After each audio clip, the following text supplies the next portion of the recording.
Hello everyone, আজকে আপনাদের জন্য নিয়ে আসলাম খুব সুন্দর একটি স্মোকি আই টিউটোরিয়াল। সো ফার্স্টে আমি আমার ফেসটাকে আগে থেকে ময়শ্চারাইজ করে নিয়েছিলাম। দেন গ্ল্যামের প্রাইমারটি ইউজ করছি। প্রাইমার দিয়ে ফেসটাকে খুব ভালো মতো প্রাইম করে নিতে হবে। দেন একটি প্যালেট থেকে আমি কনসিলার নিয়ে আমার ডার্ক সার্কেলগুলো হাইড করছি। ফাউন্ডেশন ইউজ করছি ম্যাবেলিন অ্যান্ড গ্ল্যামের, দুইটাকে আমি মিক্স করে দেন ফাউন্ডেশন ইউজ করছি। দেন খুব ভালো মতো ব্লেন্ডিং করতে হবে। ব্লেন্ডিং শেষে কনসিলার ইউজ করছি W7-এর, আমার ইনার কর্নারগুলো হাইলাইট করে নিচ্ছি।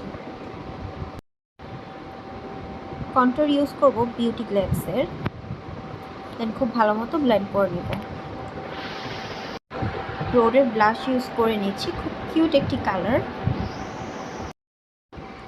ব্লেন্ড করে নিচ্ছি ভালো মতো।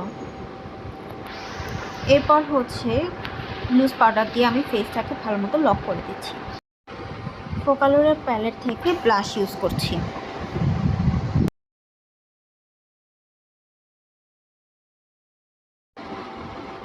আইব্রোটাকে সেট করে নিচ্ছি। দেন চলে যাচ্ছি সরাসরি আই মেকআপে। আই মেকআপের জন্য আমি সিলেক্ট করলাম ব্রাউন একটি নুড কালার। এটা আমি আমার আই ক্রিজের মধ্যে ইউজ করছি, ভালো মতো ব্লেন্ড করতে হবে। দেন আমি জেল আইলাইনার ইউজ করছি। স্মোকি আইয়ের জন্য জেল লাইনার খুব ভালো একটি প্রোডাক্ট। জেল লাইনারটি খুব ভালো মতো স্মাচ করা যায়। দেন আমি একটি ব্ল্যাক কালার আই শ্যাডো নিয়ে ভালো মতো আইলাইনারটি স্মাচ করে দিচ্ছি।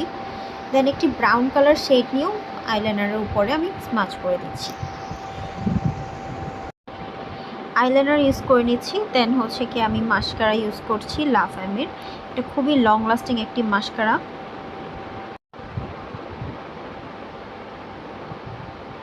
দেন আমার ইনার কর্নারগুলো আমি হাইলাইট করে নিচ্ছি উইথ চিক্সও আমি হাইলাইট করে নিচ্ছি। দেন ডার্ক একটি লিপ লাইনার দিয়ে আমি লিপটাকে ড্র করে নিচ্ছি অ্যান্ড লিপস্টিক ইউজ করব ব্রাউন কালার অ্যান্ড পিচ কালারে। So everyone, here is my final look. ইনশাল্লাহ সামনে আরও কিছু নতুন ভিডিও নিয়ে আসছি। So thank you everyone.